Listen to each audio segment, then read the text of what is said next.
جناب جنید صاحب، آپ نے یہ نہیں لکھا کہ آپ نے کس شہر اور کس ملک سے یاد فرمایا. بہرحال جواب حاضر ہے. السلام علیکم. آپ کے ممنون ہے کہ آپ نے ہماری ویب سائٹ اہلسنت.net پر یاد فرمایا. آپ کا سوال یہ ہے کہ آپ نے یہ پوچھا کہ ہماری شادی کو 1.5 سال ہو گیا، ہماری یہاں کوئی اولاد نہیں، کسی نے ہمیں یہ وظیفہ بتایا ہے، کیا یہ وظیفہ پڑھنا کیسا؟ اگر درست نہیں تو کوئی اور وظیفہ بتائیے.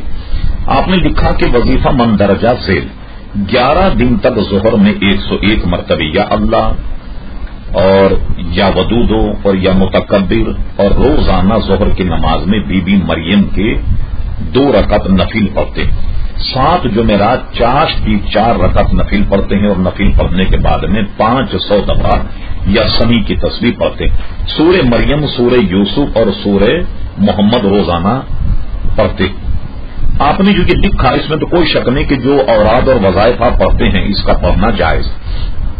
آپ پڑھیں، بہت ممکن ہے کہ کسی عامل کا یہ آزمودہ ہو کہ ان اوراد و وظائف کو کرنے سے آدمی صاحب اولاد ہو جاتا.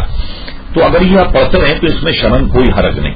یہ جو آپ نے لکھا ہے کہ روزانہ ہم ظہر کی نماز میں بی بی مریم کی 2 رکعت نماز پڑھتے، اصل میں یہ نماز تو اللہ تبارک و تعالیٰ کے لیے پڑھی جاتی ہے. نماز کو بی بی مریم کے لیے نہ پڑھا جائے، بلکہ اس کا طریقہ یہ ہے کہ نماز تو اللہ کے لیے پڑھی جائے اور اس کا ایصال ثواب حضرت بی بی مریم کو کیا جائے، تب صحیح ہوگا. اور اس کے بعد جو آپ نے لکھا کہ 7 جمعرات چاشت کی 4 رکعت نفل پڑھتے ہیں، اور نفل پڑھنے کے بعد 500 دفعہ یاسمی پڑھتے ہیں، یہ بھی درست ہے، اس کو بھی پڑھنے میں کوئی حرج نہیں. پھر اس کے بعد آپ نے لکھا کہ سورہ مریم، سورہ یوسف اور سورہ محمد روزانہ پڑھتے ہیں، اس کو بھی آپ پڑھیں، اس میں کوئی حرج نہیں.